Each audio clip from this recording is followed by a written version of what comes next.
Welcome back to Lights, Camera, Whatever. My name is Ray Lao Shi. In English, we call that Teacher Ray. We're jumping into episode 2 for the Taiwanese drama. We cover Taiwanese drama and film. This is episode 2. So I'm going to read the description. Crazy description. Okay, you ready for this? Everyone says that Rebecca, every time you hear the name Rebecca, it's like you're complaining, right? That Rebecca is very pretty and capable, and that's why she's still single. I feel bad for her already. Her abilities make men feel inferior to her. I hear this all the time in Taiwan. She enjoys her single life to a T. A T means like everything. So I got to translate that soon for the Taiwanese. To a T. But of course, there are situations that make her feel alone.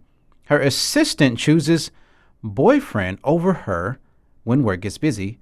She has to eat alone. Her horny landlord, sorry about that, that's the description. Her horny landlord makes up excuses to see her. And then there's that overwhelming sense of loneliness. She's not afraid of being alone, but when loneliness strikes, she can't help but think of that person that she mustn't think about anymore. Uh-oh. Now, quickly, just real quickly before I get into to a T means cover everything, right? Perfectly. So it says she enjoys her single life to a T. So this is a one English class for you today. She enjoys her single life to a T. That means she is completely enjoying it. Now, you know what we do. Let's do it. Number 1, I had to ask this one. Should there be a new rule to stop landlords from randomly kicking out tenants to give property to their kids? This has happened so many times in Taiwan. And I have a student of mine just lately. The landlord said, hey, you got to go. I'm giving it, to my kids. And they moved out and they ended up buying a house. And then while they're spending this $30 million for this old place in this small space, the landlord says, oh, you didn't have to move out. And I said, oh, my God, Jesus Christ. Already signed the contract and the mortgage and everything. All the mess of the renovations, interior design, all that done in the process. And then the landlord says, oh, sorry, you didn't have to move out because he wanted to originally give it to his son and then changed his mind.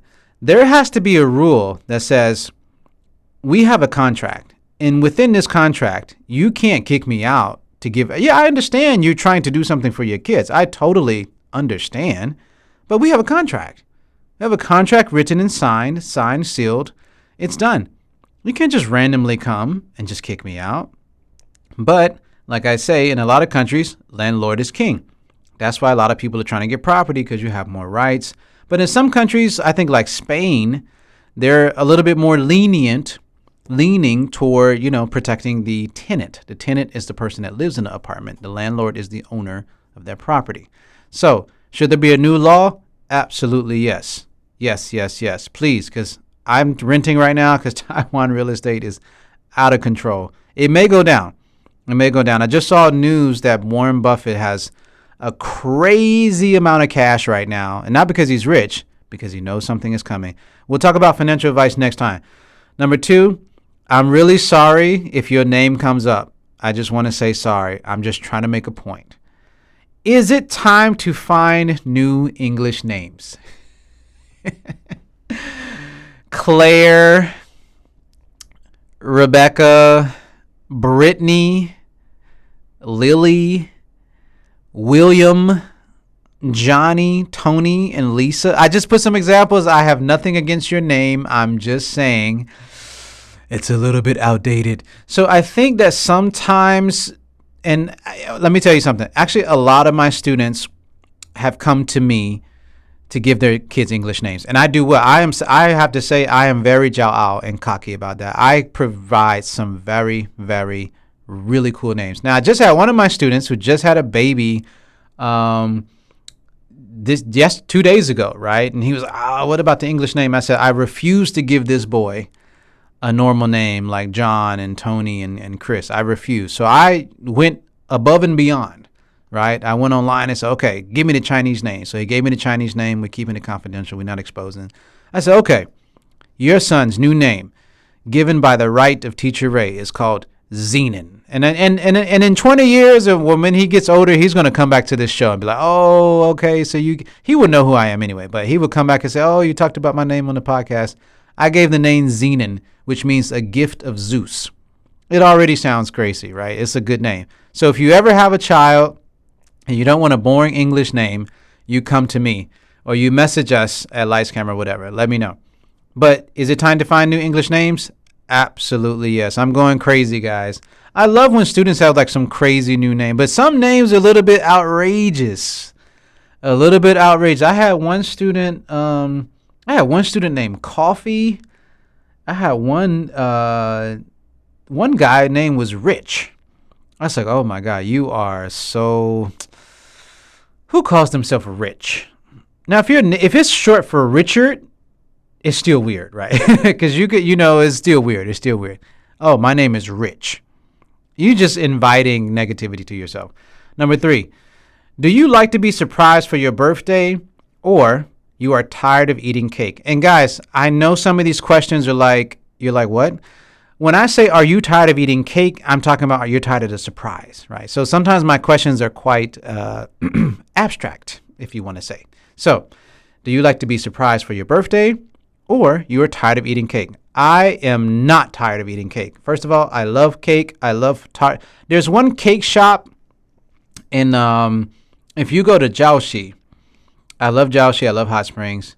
Please don't come to look for me because I'm going to be there on the day you're not going to be there because I don't like crowds. There's one, it's like a purple color. I forgot the name, Shun something. It's in Jiaoxi. They got amazing taro because I'm a taro fan. If you want to call me, teacher taro, you can. I will accept that because I love taro. They have a bakery shop in Jiaoxi, not too far from that Starbucks in Jiaoxi. I think there's only one Starbucks in the Jiaoxi. There's a bakery shop there. You got to try it. I would, if it was my birthday, I'm not going to tell you when my birthday is. I'm not going to tell you my age. You got to guess. Because last week, some guy told me, how long you been in Taiwan? Were you born here? Are you in university? It made my day, but I'm not going to tell you my age. But if you go to Jiaoxi, please go to, it's a purple design. I don't know the name. Check it out. It's in Jiaoxi. I like surprises. Who doesn't like surprises? I'm not old. I'm not scared of a heart attack. Why would I be scared of a surprise? So that's just me. Now, here we go. I got to jump into it. And I know it's like totally different from the last question, but this is what I do, guys. I extract, I lay down delay mines so you can step on it and have crazy conversations. And some of these questions, you should listen to this episode with your girlfriend or your wife or your husband and talk about these questions. Now, next one. Is your job in danger of being replaced by AI? I'm going to tell you guys the same thing I told my students. No matter if they do AI voice, whatever, guys, it doesn't matter about if you could do an AI video voice or Sora or ChatGPT. Let me tell you the same thing I told my students. In the end, you still have to negotiate. The one who can sit down at the table and talk it out in English, that's the moneymaker. That's the breadwinner. Bread means money for those who just learned English. That is the breadwinner, right? It doesn't matter if you use all of this AI to do the presentation. And this is another thing that I tell the foreign students that I teach when I go to Zhongshan Daxue. You are the presentation, not the actual presentation. The slide and all that is just to help you. Now, why am I mentioning this? Because we have too much reliance on AI to save us. We're translating, we're doing all this, it's creating everything. But in the end, the person who's going to get that deal, and whatever deal it is, I hope it's legal, is the one that's going to be able to negotiate clearly, speak their mind clearly, and have good English. You can't use AI to listen in a meeting. Because say, for instance, guys, think about this. You're talking about $1 million on the table, right? And you want to do 1 million, they want to do 1.5. And they're really angry and trying to get the point out. And you're literally pressing the translation button. Come on, they're gone. The money's out of the door. So that's why I said don't rely too much on AI, because it might come to a situation where the internet cuts off, the AI gives some weird translation. Guys, learn the language. I'm not talking about English. I'm just talking about learn the language. It could be Japanese, Korean, French, whatever you want, right? Learn it, but don't rely too much on the AI. So let me repeat. You must work on your speaking skills. You will not be replaced if you have really solid, concrete speaking skills. You will not be replaced. AI can help you with the presentation, write it for you, design it, make a movie, use your voice, but in the end, it's human to human. Never forget that. Now, 5, what is your number? How much do you need to save to walk away from it all? My number is 100 million Taiwanese dollars. That's all I need. Minimum 80. Now, let me tell you why. Because I know exactly. The thing is that I don't have, and guys, let me tell you something that my mom told me. She said, you're not poor, you're rich. You're just waiting on the money. That's the mindset you got to have. You are not poor. You got to tell yourself, I'm rich. I'm just waiting for the money to come. Please tell yourself that every day. Please tell yourself that. Let me tell you why I say 100. Because 50 is going to be put away. Done. In Taiwan, you need about, and the crazy thing is that we're going to do a little bit comparison of country to country. Now, let me tell you, like some houses in Taiwan are $30 million to 35. Guys, that's $1 million. That's $1 million USD. I want you to wake up and really think about that. You are paying 1 million USD for 30, 40-year-old houses. 1 million USD in the States is a very, very beautiful house. First of all, let me put that out there. Now, why I say 50? And 50 and 50, right? 50, I'm putting into mutual funds, stocks, and debt, right? It's going to be put aside because I'm going to make the money, make money. Now, the other 50, we're going to have some fun, right? Half of that or more will be put on a house. And the rest, I'm going to just enjoy my life. I'm just going to enjoy my life. That's all I'm going to say. I'm not going to say what I'm doing, where I'm going. I hope I have a partner with me. 50 is going to be in investing. The other 50, right, I'm going to use 30 to 35 on the house. And then the rest, that's pure fun money. That's why I say 100. I want to know your number. When people say, what's your number to walk away? That's exactly what they mean. Number 6, would you work overtime for free? No. Easy question. Number 7, could you stay in love with someone who is always working? Okay. I know I went through that last one because I'm not working overtime for free. Man, that's a tough one. Guys, I'm a Cancer. I was born in July, July 14th. I know I wasn't going to say my birthday, but I intentionally said that because I know this question was coming. Guys, I need touch. I need hugs and kisses and cuddles. Just imagine someone's just always working and not there ever. Always working. I probably will last more than a month. I'm sorry. If you are always working all the time, like never at home, I can't do it. Because why are we together? I haven't seen you for a month and we're in the same city. And I'm literally like, we sleep, we wake up. I don't see you and live in the same house. Now, if you're going on a business trip, yeah, whatever. That's whatever. But if you're always working, and you know what I mean, always, right? That's a totally different situation. You are literally in my same house and I don't see you. That's a problem. But if you're doing business trip, yeah, of course, it's business is business. Go earn your money. Just, don't mess up because I'm out the door if I find out. Now, that's number 7. 8, if you were a strong, smart, and independent woman, would you change your personality and character to be more suitable for the market, or the market has a problem? I intentionally asked this question because I am so tired of hearing that strong, independent, smart women are having issues finding men. For me, that's what I want, right? You want the smart, strong, independent. Like, what's going on? I don't know. And as you heard in the description, let me go back to the description. She's making men feel inferior to her. Why? This is so illegal, unethical, and unethical, and no morals, right? You're talking about you want a woman who's weak and not smart and not independent? Guys, come on. You got to leave your comments for that one. You seriously telling me you want a girl who's not smart, who's not independent, and who's not strong? Yeah, let that silence scream at you because that's crazy, right? Of course, I don't know. That's just me. So if you're one of those strong, smart, independent women, right, and you need to change for the market, the dating scene, you're in the wrong country. I'm sorry. You're in the wrong place. You're in the wrong place. Get out. go, flee, fly, because this is not where you want to be.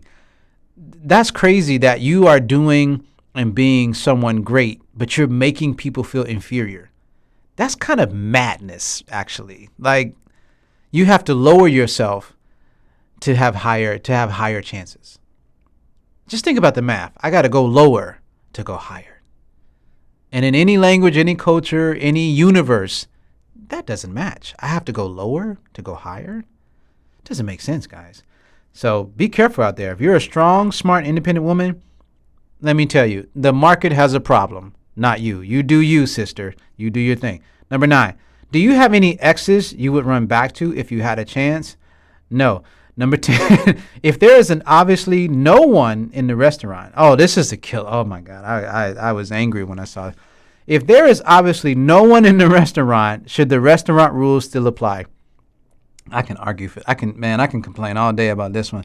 There was one time I had bought a sandwich, and let me get to the restaurant part, but this is something in Taiwan about the rules. You got to follow the rules. I went to buy a sandwich, and I said, I don't want cheese.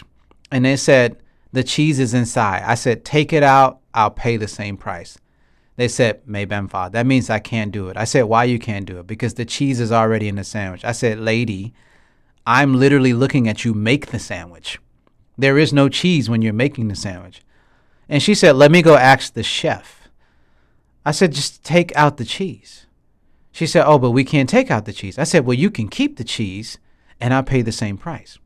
She said, but we cannot take the cheese out. I said, but the cheese is not attached.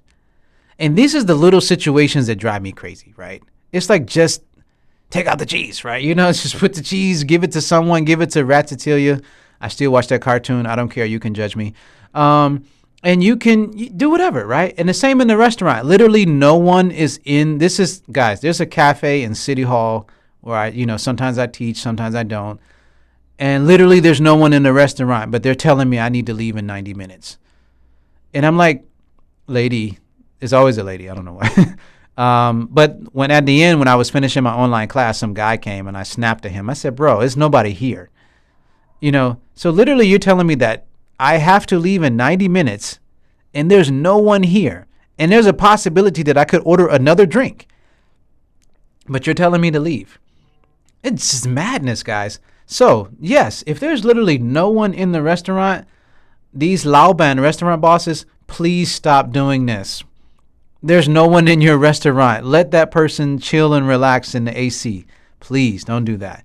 Now, the next one. If you are alone all the time, should you date to kill the silence? Or is it better to be alone and be real? Oh, definitely be alone and be real. I'm not dating anyone just because my nighttime is silent. No.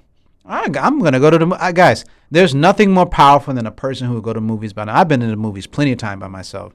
Trust me. And there's nothing wrong living your life on your own schedule and not waiting for someone or begging someone to hang out. I will go to the movie anytime by myself. I really don't care. So if you are alone all the time, should you date to kill the silence, or is it better to be alone and be real? Be yourself and be real. Because if you are this is back to all the conversations we had. You're dating just to date. You're marrying just because. This is what leads to divorce. This will lead to very, very, very short and regrettable. Sorry, I sounded like Donald Trump. And regrettable. I had to do that. Relationships, right? Even I pinch my fingers. Oh, I got to stop watching his videos. Oh my God, if you would have saw that. My assistant is laughing at me. I just need some gold hair and a suit. And I need a courtroom behind me. I'll be perfect. She's laughing at that too. 13. With such a high divorce rate, should we still be rushing young women to marry and have kids just because? Guys, the divorce rate is getting higher globally, not just Taiwan, because we are doing young women wrong. We're telling these young women, hey, 28, chabodo. In English, that means like it's almost time. Guys, 28 is still like, you could be a couple years away from that really, really wonderful job, right? You could be a couple years away from that consistent life, salary, right? But you're telling them like, hey, like maybe you kind of slow down a bit and have a grandkid for me, or give the world another child that you have to stay at home and be with because society told you. Stop doing this to young women. This is unfair. Let young women live their life too. I have 2 sisters. I always support them. My family is full of women. I'm very supportive of women. And I don't like the way society is like, hey, you're 33. You can't have a... No, if you're 30... Guys, I don't know if you're in Taiwan. A lot of women here are like over 40. They look wonderful. So, like, don't worry about, like, I don't know. In English, let me teach you a phrase, and then we say in America. We say, something's in the water.